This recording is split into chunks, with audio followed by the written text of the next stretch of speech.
The last bullet was spent yesterday. The last grenade? Tossed 2 nights ago when a German scout got too close to the sawmill gate. Now they sat in silence. 9 men in a rotting lumber mill on the French-German border, armed with grit, bad jokes, and a prayer with a rusted spoon. Sergeant Frank Bull Collier stood in the ammo shack. One boot on a splintered crate marked M19-19 belts. Partial. He flipped open the last inventory notebook, fingers trembling from cold or caffeine withdrawal. He wasn't sure anymore. He didn't have to read it to know what it said, but he read it anyway. Grenades, none. Mortar shells, all duds. 30 caliber belts, 3, partially spent. Flare, rounds, 2, expired magazines for M1 Garand, 2 full, 1 empty. Rifle morale, dropping fast. Collier slammed the book shut. The slap echoed like a gunshot through the hollowed-out shed. He wiped a hand down his face, eyes bloodshot and burning. They were sitting ducks. Not even ducks, more like scarecrows soaked in gasoline. Outside, the wind howled through fractured window panes and rusted roofing, carrying the scent of rain-soaked earth and cold metal. Somewhere out in the forest, past the tree line, death was waiting. German boots had been spotted moving in rows, silent and smooth like they were born in the trees. 80, maybe 100 of them. Jaeger Recon Company, elite, fast, deadly, and they were coming. Back in the yard, the boys were scattered like ghosts across a dead town. Private First Class Sal Marino was disassembling the Browning M1919 again, like the 1,000th time in 48 hours. He ran a rag over the barrel slowly, like he was petting a dying dog. "We're so screwed," he muttered, not looking up. "Not helping," someone mumbled back from the shadows. In the corner of the busted loading dock sat Corporal Thomas Tex Reeves, scribbling something on a postcard. The postcard was blank. He said it helped him write home. There hadn't been mail in weeks. And then there was Harlan Vance. He wasn't from a small town like the others. Didn't talk about baseball or jukeboxes or a girl back in Michigan. He sat alone under the busted spotlight, surrounded by scrap metal, old radio parts, and flare casings. Eyes sharp, hands steady, working like time was his to command. Collier walked over, boots crunching on broken glass. "What the hell are you doing, Vance?" Vance didn't look up. "Building something," he said, calm as a midnight lake. Collier crouched, hands on knees. "If it ain't bullets or reinforcements, I don't give a damn." Vance picked up a powdery substance from an open tin and poured it into a dented soup can. "Magnesium," he said. "We used it in recon flares back in Sicily. Burns hotter than hell and brighter than guilt." Collier narrowed his eyes. "You trying to blind them?" "No, I'm trying to make them afraid of the dark and the light." Behind them, Marino barked a bitter laugh. "Jesus, you gonna throw baking powder at the SS now?" Vance finally looked up. "You ever seen a man open his eyes into 2,000 lumens at 3 a.m.? He doesn't shoot, he screams." Collier said nothing. He didn't trust Vance. The kid was too calm, too clean, like the war hadn't chewed him up like it did the rest of them. But Collier also wasn't dumb. "Say you pull this off. Say they go blind and panic. Then what?" Vance looked past him. "Then they'll run. And like all animals, they'll run toward darkness." He pointed to the chimney wall, one corner of the courtyard that the magnesium light wouldn't reach. "I make them run there. We set up the Browning there." Marino blinked. "You want me to point my only working machine gun at a wall?" "No, I want you to point it where 60 men will be tripping over each other trying to hide." Collier stared. The man wasn't just building weapons. He was building behavior, building fear. He was designing the battlefield like an architect designs a trap, every brick, every shadow placed with intention. Vance wasn't just trying to win a fight. He was planning to control it. And if it worked, he'd be the reason 9 men walked out of this godforsaken sawmill alive. or the reason none of them did. Marino lit a cigarette with shaking fingers and stared at the busted soup can in Vance's hand, like it was a live grenade. "You're telling me," he said slowly, "that we're gonna fight off 100 Nazi recon troops with fireworks?" Vance didn't blink. "With magnesium, not fireworks. There's a difference." "Oh, well, in that case," Marino laughed, tapping ash off the end of his smoke, "we're totally saved." They were sitting inside the mess hall, if you could call it that. The roof sagged from years of neglect, and the smell of burnt beans lingered from some forgotten meal. But it was dry, and Vance had claimed a long table for his workshop. Wires, shell casings, batteries, cans, a box of expired flares, and one half-broken field radio lay sprawled like some Frankenstein garage sale. But Vance had a vision and a deadline. He packed a fistful of powder into the first can. Flaky, silvery, pure, magnesium. Salvaged from broken camera flashbulbs, busted recon gear, and flare casings the Army deemed dead weight. Collier leaned in, arms crossed. "How bright we talkin'?" "Brighter than the sun at point-blank range," Vance replied, focused, precise. "If you're looking at it when it blows, you'll go blind for at least 60 seconds. "That enough to save us?" Collier asked. Vance tightened the wire fuse. "It's enough to scare the hell out of them. After that, we make them run, where we want them to." Tex whistled from across the room. "Damn, you sound like you've done this before." "I studied chemical engineering before the war," Vance said. "Did flash development for aerial recon photos." "You built cameras." "I built ways to make people see what they weren't supposed to." That silenced the room for a moment. Vance wasn't just a tinkerer, he was surgical. His mind felt like a loaded weapon. "You think the Nazis are just gonna freeze when this thing pops?" Marino asked. "These aren't dumb rookies. They're Jaegers, man, bloodhounds with submachine guns." "I'm not betting they'll freeze," Vance said, still working. "I'm betting they'll panic. Panic blinds faster than light." Sal folded his arms, clearly unconvinced. "You realize we've got, what, 3 belts of 30 cal left? A couple mags of Garand rounds? We're not exactly Fort Knox." "I know exactly what we are," Vance replied. "We're noise, we're shadows, and for 10 minutes, we need to be the devil." He finished sealing one of the canisters and handed it to Collier. "Hold this." Collier took it carefully, like it might explode if he breathed wrong. It looked crude, just a soup can with tape, wires, and a hint of powder dust at the rim. "This isn't a bomb," Collier muttered. "No," Vance said, eyes flashing. "It's a sun in a can." He built 6 of them, each packed with homemade ignition, scavenged matchhead powder, flare fuse, and phone wire as a trigger. He anchored the firing system to a broken Morse key, converted into a switch. No detonators, no timers, everything manual, touch and pray. Marino tossed his cigarette, rubbing his temples. "So what's the plan? Light up the yard like Times Square? Hope they trip over themselves?" "Exactly," Vance nodded.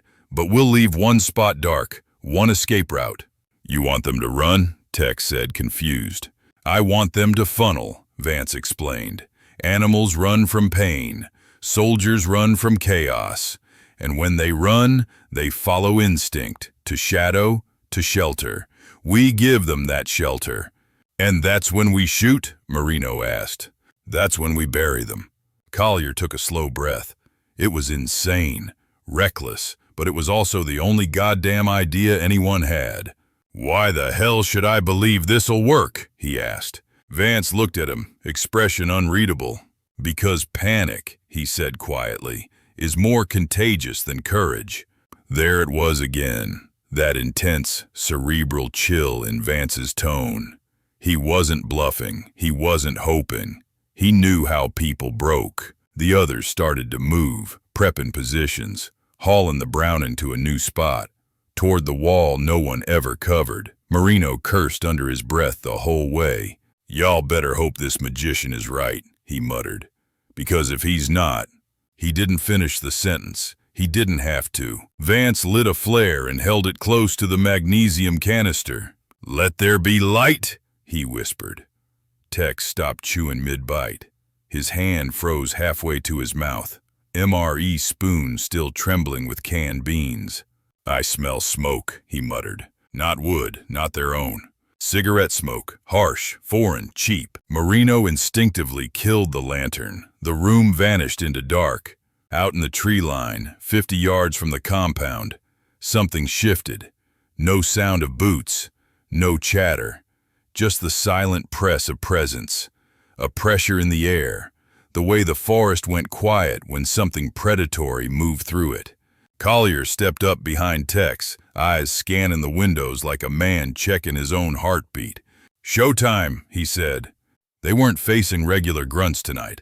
This was the Jaeger Recon Company, hand-picked German elite, each one trained for mountain warfare, close combat, and stealth insertion. Born in the Alps, baptized in Norway, hardened in Italy. These weren't men. They were shadows with rifles. Word from command was clear. This particular recon element had been pulled back from the Eastern Front. The Russians called them the Whisperers. They moved quiet, killed quick, and vanished like breath on glass.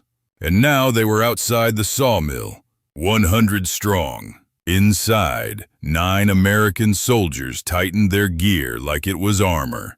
Sal checked the Browning again, making sure it was pointed directly at the empty west wall, the one Vance insisted would become ground zero. "Still don't get it," he muttered. "Why wouldn't they just frag us from the trees? Why move in at all?" "They don't know what we have," Vance said. "They think we're just another busted unit. Easy sweep." "They're right," Marino snapped. "We are busted." "No," Vance said flatly. "We just look like it. The Jaegers were trained to exploit weakness. That's why they were walking in. Not bombing, not shelling. They wanted clean kills, fast and quiet. And from the outside, this place looked dead, rotted, like a breeze could topple it. But Vance knew better. He was counting on their confidence, their predictability, their need for tactical perfection. He stood near the detonation wire, crouched low beneath a shattered window, eyes sharp, movements methodical. "They come in through 3 vectors," he said calmly. "North wall, east breach, and the back sawdust chute. It's how they've taken 5 positions this week. Same textbook move." "You sound like you read their playbook," Tex said. "I did," Vance replied. "I read it in Sicily, in Italy, and in Belgium. Different names, same doctrine." Collier adjusted his web gear and looked over the yard. "They think they're walking into a deer blind. They don't know we're holding a bear trap." Vance didn't smile. He wasn't the kind who smiled. He just checked his watch. ETA 2 minutes, and like clockwork, it began. A flicker of movement to the north, then a glint, metal catching moonlight. Then, nothing. No shouting, no orders, just the stillness of death approaching. Then came the real horror. Figures slipped over the outer fence like liquid in boots. Not charging, gliding, MP40s at the ready. Every man spaced 10 feet apart. Not a wasted step. Collier whispered into his throat mic, barely audible. "Hold, no one fires. Wait for Vance." Marino wiped his palms on his pant legs. They came away soaked. The Browning's grip felt slippery, alien. The Jaegers cleared the fence, 1 by 1, 2 by 2, 10, 20, 30. By the time they reached the courtyard, there were over 60 inside, and none of them knew. None of them realized they had already walked into a kill box. They didn't see the soup cans buried along the rafters, in the mud, behind the broken barrels. They didn't see the flash bombs Vance built with salvaged hate and chemical brilliance. They didn't see the game board until they were already pawns on it. One squad moved toward the broken shed. Another slipped along the wall, passing within 20 feet of Tex's hiding spot. Vance watched them move like a chess master watches an impatient opponent. He didn't need a gun. He had design. He had psychology. He had timing. And the only question left now was this: would they break the way he expected? Because if they did, if just for a moment they panicked, he'd unleash a light so white, so violently radiant, it would blind the very idea of control. All he had to do now was wait. Vance's fingers moved with the calmness of a man brewing coffee, not rigging explosives. Above his head, the rafters groaned. Below his knees, the dirt was cold and damp. Beside him, 6 aluminum cans, rusted, mismatched, and unremarkable, sat wired to his own private apocalypse. He checked the fuses again, not once, not twice, 3 times. Perfection isn't a luxury tonight, he whispered. It's survival. Tex peeked in from the edge of the stairwell. You really think these cans of magic fairy dust are gonna stop them? Not stop, Vance said. Redirect, misdirect, overload. He held up one of the devices. It was crude, just a soup can with a capped top, a jagged wire poking from its side, duct tape barely holding the whole thing together. The writing on the label read, Chicken Noodle. Vance had crossed it out and written Sun number 3 in charcoal. Magnesium burns at over 3,000 degrees Fahrenheit, Vance said. You think flashbangs hurt? This thing makes a camera flash look like a nightlight. Tex stared at it. You know what the Army'd say if they saw this? I'd get court-martialed. Or promoted. Vance smiled, just slightly. Not smug, precise, focused, dangerous. He positioned the can against the chimney wall, where the blast radius would arc across the yard. The design wasn't random. Every line of fire, every burst of light, it was geometry with teeth. Across the yard, Sal Marino was still muttering under his breath, dragging the Browning into place. He looked up, annoyed. Are you done yet, MacGyver? You've been measuring dirt for an hour. Light doesn't travel in straight lines, Vance replied. It reflects, bounces, bends. I'm shaping where the shadows fall. Marino shook his head. Man, I miss grenades. Vance connected the last wire to a stripped-down field battery from the broken radio kit. It was old, dented, and half covered in dried mud, but it still held a charge. He attached the leads to a makeshift firing switch, 2 nails driven into a block of wood, with a piece of aluminum foil laid across. A simple tap would complete the circuit. No timers, no buttons. Touch and detonate. Collier walked over. His boots thudded quietly on the wooden planks. He crouched beside Vance, eyeing the mess. Tell me again how this works. Vance tapped one of the cans. Magnesium powder mixed with black powder primers from Dud 30-06 rounds. Packed tight, sealed with wax. Fuse runs to the field battery. When I hit the charge, it lights up like 4th of July? No, Vance said. Like Hiroshima, just without the heat wave. Collier scanned the placements, under the eaves, behind the oil drums, wedged in the log pile. It looked random. It wasn't. You think they'll go for the dark spot? He asked. They won't have a choice, Vance said. It'll be the only thing their eyes can find that isn't made of fire. He pointed to the western wall, still shrouded in shadow, untouched by any wiring. You funnel scared men into a bottle, and they'll pile up trying to drink from it. Marino's voice cracked from across the lot. You're real poetic for a guy who makes bombs out of soup cans. Vance didn't answer. His hands were already back on the wire. There was no glory in this, no medals waiting at the end. This wasn't heroism. This was design under duress. He took out his pocket knife, marine issue, old and pitted, and sliced a strip of cloth from his sleeve. He wrapped it around the battery, tying the leads together with a calm, calculated pull. One more check, one more wipe of dirt, one more breath. Collier rose. You know what happens if you screw up even one of these charges? Yeah, Vance said. We die screaming. Tex let out a low whistle, motivational. They all knew the margin was razor thin, but none of them could deny it. The kid had a plan. It was wild. Unorthodox. Flat out illegal. But it was working. Night thickened. The wind picked up. And the cans, those ugly, patched-together cans, sat in the darkness like sleeping gods waiting to erupt. Vance stood and stretched his arms, eyes never leaving the switch. His face wasn't hopeful. It was calculated, mentally armored, sharp as flint. "When they come," he said, voice low, "they'll see the night, and then—" He tapped the switch gently. "They'll see what I built in it." Marino had never aimed a machine gun at a brick wall before. Not once, not in basic, not in Sicily, not even in the Ardennes. And yet here he was, sweating through his uniform, gripping the twin handles of the Browning M1999 like it owed him answers, aiming squarely at the west wall of the lumber yard.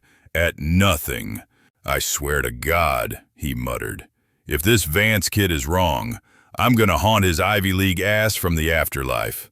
The Browning sat on a sandbag pile, barrels aligned with the only patch of unlit terrain Vance had intentionally left untouched. All other corners of the yard were wired, soup can bombs packed with magnesium, black powder, and duct-taped prayer. But that one spot? Bare. A vacuum of light. A deliberate blind spot. And it was no accident. Vance had a theory, a sick one, a beautiful one. When you take away a man's sight, he said, you take away his decisions. He doesn't think. He runs. And he runs toward what he can see. Collier had stared at him like he was nuts. "You're saying, once they're blind, they'll still move?" "They'll panic," Vance replied. "And instinct will do the rest." The plan wasn't about killing everyone at once. It was about killing them where they chose to go, even if that choice was an illusion. Vance was no soldier, not really. He was a behavioral architect, and fear was his favorite building material. He stood now beside the detonation switch, crouched low near the command shack. His eyes scanned the dark yard like a chessboard. Every wire, every shadow, every loose plank. They weren't obstacles. They were tools. Tex crept up beside him, voice low. "They're coming in hot, I can feel it." Vance didn't look up. "Good. You sure this setup works?" "Not sure." "Well, that's comforting. I'm not here to comfort you." Out in the black movement, shadows breached the outer fencing, silent, sleek, predatory. The Jaeger recon squads had made it inside. 30, 40, then more. No noise, no orders, just a silent invasion, as efficient as a scalpel. Each man spaced perfectly, MP40s held tight to their chests. Eyes adjusted to the dark, nostrils flaring, senses flaring. But they didn't know. They didn't know what Vance had wired into the darkness. One group passed within inches of a canister hidden beneath a collapsed ladder. Another brushed past a stack of crates. Inside one, a flash charge waiting, humming with potential. The final team, the largest, began drifting toward the far corner, instinctively drawn to the only spot untouched by light, wire, or flame. The wall, Marino's wall. Vance whispered into the radio. "Eyes forward, wait for the funnel." Collier, hidden near the fuel shed, clicked twice in response. From above, the yard looked like a death trap. A pinball machine with no ball. Just a spark waiting to be lit. And the Germans, they weren't the players. They were the ball. Vance closed his eyes for a second, not in fear, in calculation. Then he whispered, "Now." The entire yard exploded in a flash of white. Not red, not orange, pure, merciless white. It was like the sun had detonated 10 feet off the ground. Magnesium ignited all at once, instant, incandescent. The air screamed. The shadows evaporated. Dozens of German troops, eyes wide open, were instantly hit with a tidal wave of brilliance. Irises collapsed. Retinas burned, weapons dropped, men screamed. Some dove for cover, Others spun in place, blinded, slapping at their faces, barking commands that came out as panicked, disoriented wails. Vance stayed low, unflinching, watching, and just like he'd predicted, just like he'd designed, they ran. Not away, not randomly. They ran toward the dark, toward the one patch of yard that hadn't exploded, toward the one wall still covered in merciful, familiar shadow, toward Marino. He pulled the trigger. The Browning roared for 5 seconds, then stopped. Not because Marino let go, because Collier slammed a hand down on his shoulder. "Hold," he hissed. The yard was chaos, white smoke, screaming, shadows crashing into each other. But in the center of it all, something strange settled in. A pocket of stillness, a calm so unnatural it felt wrong. Vance felt it first. He crouched behind the shack, hands steady on the detonation wires, breathing slow, measured. The magnesium glare faded just enough to let silhouettes bleed back into existence. Men stumbling, rifles clattering, voices breaking into panicked German curses. But the flood hadn't peaked yet. "Don't waste it," Vance said quietly into the mic. "Let them bunch up." Marino's jaw was clenched so tight it hurt. His finger hovered on the trigger, muscles screaming to fire again. Everything in his training told him to keep shooting, keep mowing, keep the barrel hot. But Vance had told him something earlier, back when the sun was still down, and this was all theory. Fear moves in waves. Don't interrupt the wave. So he waited. The Germans were blind. Not permanently, yet, but enough. Flash blindness hit hard in darkness. Pupils blown wide, retinas overwhelmed, brains scrambling to process a world that had turned white and then black again. They shouted orders that went nowhere. "Links, links, zurück, zurück, Feuer, 9-9." Some fired blindly. Bullets cracked into walls, ripped through crates, shattered glass. One round chewed through a beam inches above Vance's head. He didn't flinch. He was counting bodies by sound. Boots colliding, men falling, flesh slamming into brick. They were running now, not charging, running, toward the west wall, toward the dark, exactly as designed. Collier crawled closer, eyes wide, voice tight. "Jesus Christ, they're doing it." "Yes," Vance replied, "because the brain hates brightness more than bullets." A German soldier crashed into the wall hard enough to knock the wind out of himself. Another tripped over him, then another, and another. In seconds, the corner became a mess of bodies. Men pressed chest to back, blind hands clawing at brick, trying to disappear into shadow that didn't exist. That was the calm. That terrible, brief moment where everything lined up. Vance raised his hand. Marino squeezed. The Browning came alive again, this time uninterrupted. The sound was different up close. Not a roar, a tearing. Like canvas ripping over and over and over. The muzzle flash lit Marino's face in sharp pulses. His shoulders bucked as the gun walked its fire across the pile. At this range, the .30 caliber rounds didn't stop at one body. They punched through 2, sometimes 3. Men dropped without screams. Others screamed until they couldn't. The wall disappeared behind blood and debris. 30 seconds. That's all it took.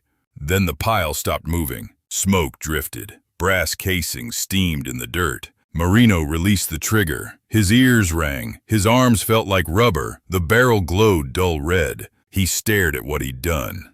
"Holy hell," he whispered. No one answered. The rest of the yard had gone quiet too. Not calm like before, but empty. The remaining Germans, the ones still outside the blast radius, had broken and run. Discipline shattered, recon doctrine abandoned. Elite soldiers reduced to survivors. Vance stood slowly, stepping into the fading haze. His face was streaked white from magnesium ash, eyes sharp, unreadable. He looked at the wall, counted, not with numbers, with certainty. "That was the main body," he said. 60, maybe more. Collier exhaled a breath he didn't know he'd been holding. "You just turned a sawmill into a slaughterhouse." Vance shook his head. No, they did. I just showed them where to stand. Marino looked up at him, eyes hollow. You knew they'd pile up like that. Yes. You knew I'd have to. Yes. The machine gun ticked as it cooled. Somewhere in the distance, a single German shouted, then fell silent. The night reclaimed its sound, wind through broken boards, the creak of metal, the faint crackle of dying magnesium. The calm returned. This time it stayed. Vance knelt beside the switch, carefully disconnecting the battery like he was shutting off a lamp. His hands finally trembled, just a little, not from fear, from release. At 02 hours, Vance's plan hit like a lightning bolt in a thunderless sky. Magnesium flared, the courtyard burned like daylight, the Browning howled, and 60 men died before they could blink twice. But that wasn't the end. Because while the front collapsed, the forest around the lumberyard woke up. Collier heard it first, a distant pop.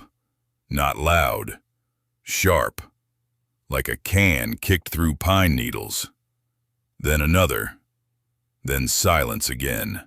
Then the trees shifted, not in wind, in movement. He pressed his back against the west wall, ducked low near the sawdust chute, and signaled with a flat palm.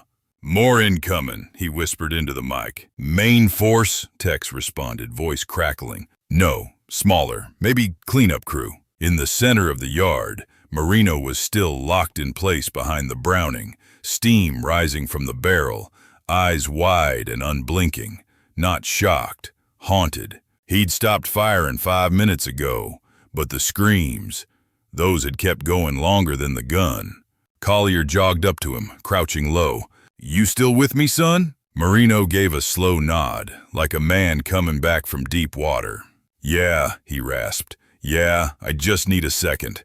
You've got 30. Inside the command shack, Vance was rewiring one of the unused cans. His gloves were gone, fingers black with soot and metal dust. The switch was fried. He needed a backup plan. Tex leaned in through the side window. You hear that out back? We've got company. Vance didn't look up. I know. Could be 10, could be 20, maybe more. Won't matter. Tex blinked. Won't matter? Vance finished twisting the wire, grabbed a fresh battery from his coat, and stood slowly. We don't need to kill all of them, he said. We just need to kill the idea of us. What the hell does that mean? It means we make them think we're still strong, still dangerous, still waiting. Tex nodded slowly. Bluff the ghost. The second breach came quieter, more surgical. A smaller unit, maybe 15 men, looped around the back, approaching through the loading ramp and old boiler tunnel. These weren't rookies. These were problem solvers, sent to finish what the others started. But Vance knew the yard better than they did. He'd mapped every blind spot, every creaking board, every echo path. He planted the new flare charge directly in the old fuel drum, propped against the entrance to the boiler tunnel. When the Germans entered, creeping in like smoke, whomp, not an explosion, just heat, pressure, and light again. A flare burst overhead like a mini sun, and the bluff worked. They stopped. One man screamed. Another fell backward, not dead, just disoriented, and that was all Vance needed. Tex fired from the top floor of the mill, short bursts from his M1, controlled and surgical, not to kill, to warn. 2 Germans dropped, the rest scattered. Some tried to retreat. One tried to flank wide through the lumber stacks and ate lead from Sal Marino, who'd somehow pulled himself back into position. The defenders didn't chase. They didn't need to, because now the Jaegers didn't see a team of exhausted Americans. They saw something else, a trap that was still active, a battlefield that was still thinking. 30 minutes passed, then an hour, then came silence, real silence. No birds, no boots, no breathing. Tex took off his helmet, wiped his forehead, and looked over at Vance. I think they're gone. Collier nodded, but didn't relax. They'll be back, daylight, maybe sooner. We hold this place till sunrise? We hold it till someone smarter than us says otherwise. Marino sat on the dirt, Back to the gun. No jokes now, no smirks. Just him and the wall full of the dead. Vance stood near the center of the yard, staring at the blackened ground, wires coiled like veins at his feet. He didn't look triumphant. He looked finished. Tex walked over.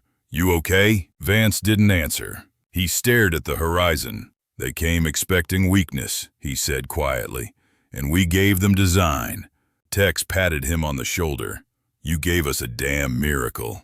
Vance shook his head. "No, just a lesson." Someone screamed before the light hit. Not from pain, from recognition. A German voice, close, too close. Vance felt it in his spine before he saw it. The shift in air, the pressure of movement where there shouldn't have been any. The forest hadn't gone quiet because the enemy was gone. It had gone quiet because they were holding their breath. The second wave didn't rush the yard. They crept. Low, wide, smarter. This wasn't panic. This was recovery. Collier caught the glint of a steel helmet near the sawdust chute and hissed into the mic. "They adapted." Vance didn't respond. His eyes were locked on the far tree line, pupils already dilated, hands resting on the final firing circuit. The one he'd saved. The big one. The Germans had learned from the first blast.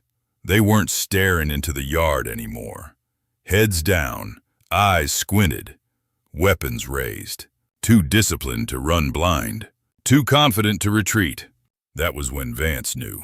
This had to end now. Not with fear, with overload. A shadow slipped past the outer fence, then another. Shapes multiplied. 20 at least, maybe more. Spread wide, flanking, testing the perimeter. "Contacts east and south," Tex whispered. Marino racked the Browning, jaw tight. "Tell me where." "Nowhere yet," Collier said. "They're probing." Vance finally spoke, calm, almost gentle. "Let 'em." Collier glanced at him. "You sure?" Vance nodded once. "They need to believe they figured it out." The Germans moved closer. One reached the edge of the yard, boot crunching softly on broken glass. He paused, listening. Vance waited until there were enough of them. Then he closed the circuit. There was no explosion, there was erasure. The magnesium charge ignited in a fraction of a second, dumping raw white fury into the air. Not a flash. An event. A burst so violent it flattened shadows, burned after images into the brain, and turned night into accusation.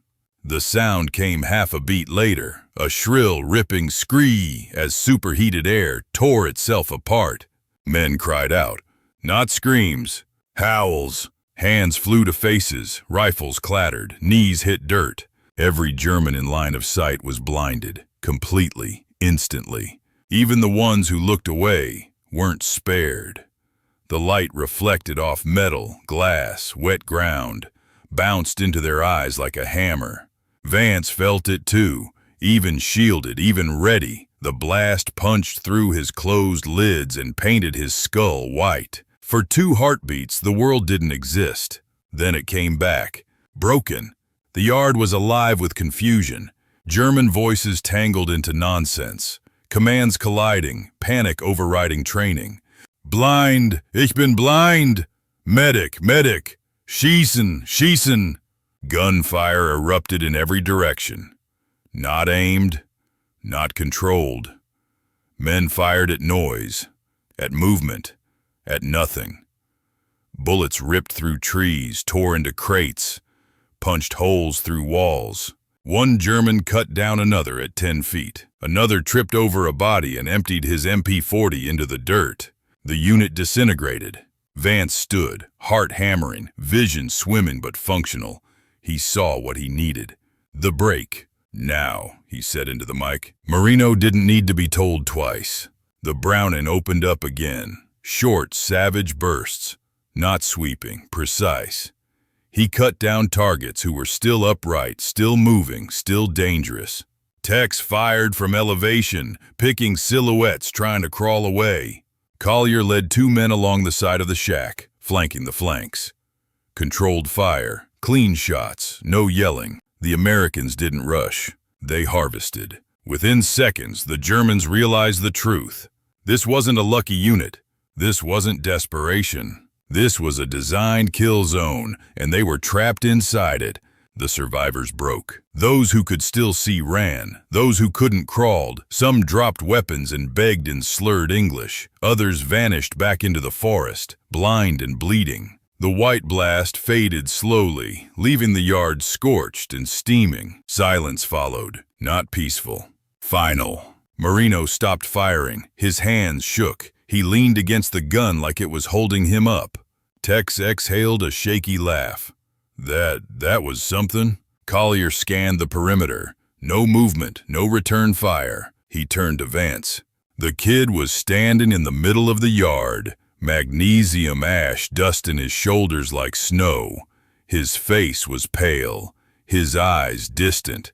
"You good?" Collier asked. Vance swallowed, nodded once. "That was the last one," he said. "They won't come back tonight." "How do you know?" Vance looked toward the tree line, now empty again. "Because no one walks back into the sun after it burns them twice." The blood didn't pool, it stacked. Bodies, stacked like broken chairs in a burned-out bar. Limbs twisted, gear tangled, some still clutching weapons they never got to fire. The west wall of the sawmill, once nothing more than a moldy stretch of brick and shadow, was now soaked in silence and death. Marino sat slouched behind the Browning, shoulders twitching, face gray under the gun's steam. The .30 cal still ticked as it cooled, like an old engine finally dying after a brutal race.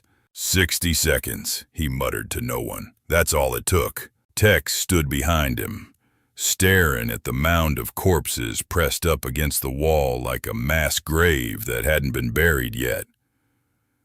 "You didn't just fire a machine gun," he said softly. "You cleaned house." Marino didn't respond. His jaw clenched. His knuckles were raw where they'd gripped the handles. Under his breath, he was praying. Half apology, half survival chant. Something between Hail Mary and Please Stay Dead. Vance walked past the barrel slowly, boots crunching on brass. He didn't flinch, didn't look away, just counted. By shape, by motionlessness, by the absence of breath. 62, he said flatly. "Jesus," Collier breathed. How many did we start with?" 80 to 100, Vance replied. "We broke them in half before they even made contact." He stopped near the pile. The air was still thick with magnesium dust and the coppery stench of death. He crouched, picked up a field map from a limp hand still wearing a wedding ring. "Recon company," he confirmed. "Marked targets along the supply line." "They were gonna push deeper after us?" Tex asked.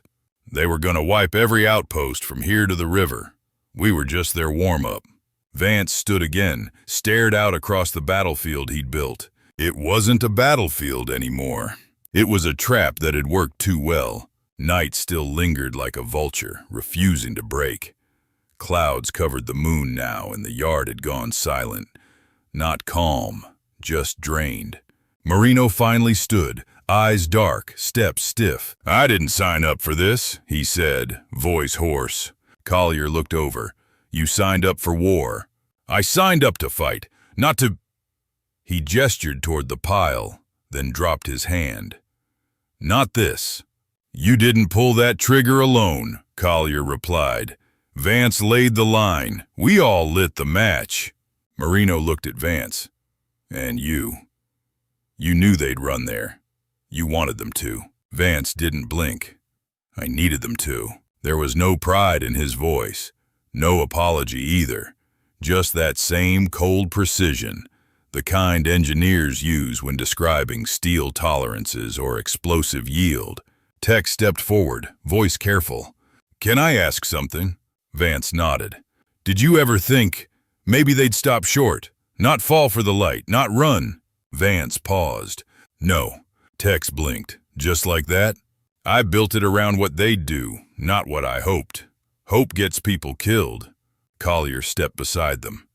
And what if they hadn't bunched up? What if they'd spread, regrouped? Vance turned to him. Then we'd all be dead. The answer hung in the air, honest and cold as frostbite. An hour later, the Americans were digging shallow trenches. Not to bury the dead, there were too many, but to stack the bodies away from the entry points. Keep disease and flies off the next patrol.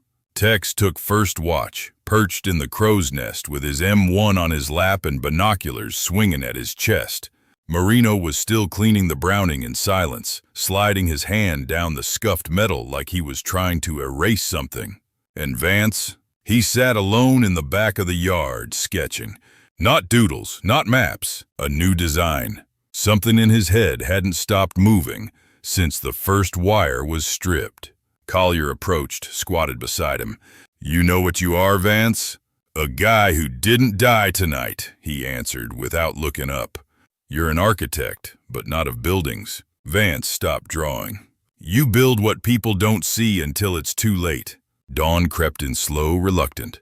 The trees glowed gold at the edges. The bloodstains on the brick turned brown. The sawmill still stood. So did the men. And the west wall, once just another slab of rot, was now history. A place where fear became math. And where one man turned light into a weapon that tore through the darkness like it owed him something. Morning came in pieces. First the cold eased. Then the sky thinned from black to gray. Then a line of pale gold crept over the trees like it was afraid to look at what the night had done.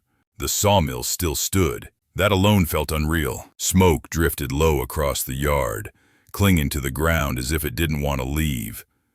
Magnesium ash coated everything. Boots, weapons, faces, turning the place ghost white. The west wall looked older now. Darker, scarred in a way brick never forgets. 60 bodies lay stacked where the shadow had been. No movement, no sound, just the weight of what happened. Marino sat on an ammo crate with his helmet in his hands. The Browning was beside him, silent and cooling. No longer a machine, just a thing. He stared at the wall like it might talk back. "I keep hearing it," he said quietly. Collier leaned against a beam, rubbing his eyes. "Hearing what?" "The moment before," Marino replied. "Right before I pulled the trigger, that half second where I could have stopped." "You didn't," Collier said. Marino nodded. "No." Across the yard, Vance stood alone. He hadn't slept. None of them had, really. But Vance looked different. Not wired. Not hollow. Just still. He stared at the wires at his feet, now useless coils of copper and tape, tools that had done exactly what they were built to do. Tex approached him slowly. "Command's gonna ask questions." Vance didn't look up. They should. "They'll want reports, names, methods. Let them write whatever they want." Tex hesitated. "You okay with this?" Vance finally turned. His eyes were tired, but clear. "I'm okay with us being alive." A radio crackled from the shack. Static, then a voice. "Outpost 4, this is Allied Forward Command. Repeat, Outpost 4. Do you read?" Collier grabbed the mic.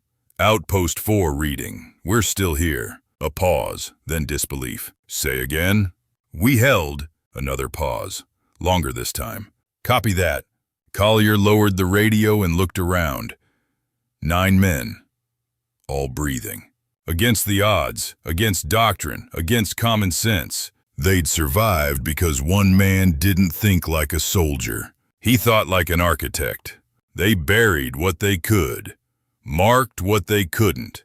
When the medics arrived later that morning, they didn't ask many questions. They didn't need to. The wall told the story. Before they left, Collier walked up to Vance and handed him a cigarette. Vance hadn't smoked once since arriving. "Take it," Collier said. "You earned it." Vance accepted, lit it, took one drag, coughed. "Still don't like it?" he said.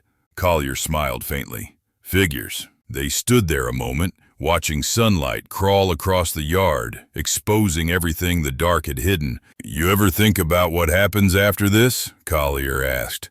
Vance exhaled smoke slowly, every second. And Vance shrugged. I'll go home. Try to build something that doesn't burn. Collier nodded. Good luck with that. They shook hands, firm, quiet, American. No speeches, no medals, just understanding. As the trucks pulled away, the sawmill shrank into the distance. Another forgotten place. Another nameless stand that would never make a history book. But it should, because that night wasn't won by firepower. It was won by understanding fear, by knowing how people move when the world turns white and reason disappears, by realizing that sometimes the most dangerous weapon on the battlefield isn't a gun, it's design. So here's the question for you. If you were there, outnumbered, outgunned, no bullets left, would you have trusted the plan? Would you have pulled that trigger, knowing what waited on the other side of the light? And how many wars have been decided not by strength, but by someone who understood the human mind just a little better than everyone else? If stories like this matter to you, stories about ingenuity, survival, and the thin line between brilliance and horror, then don't let them disappear like that sawmill did. Subscribe to the channel, because history isn't just what happened, it's how it happened. And sometimes, the darkest nights are shaped by the brightest ideas.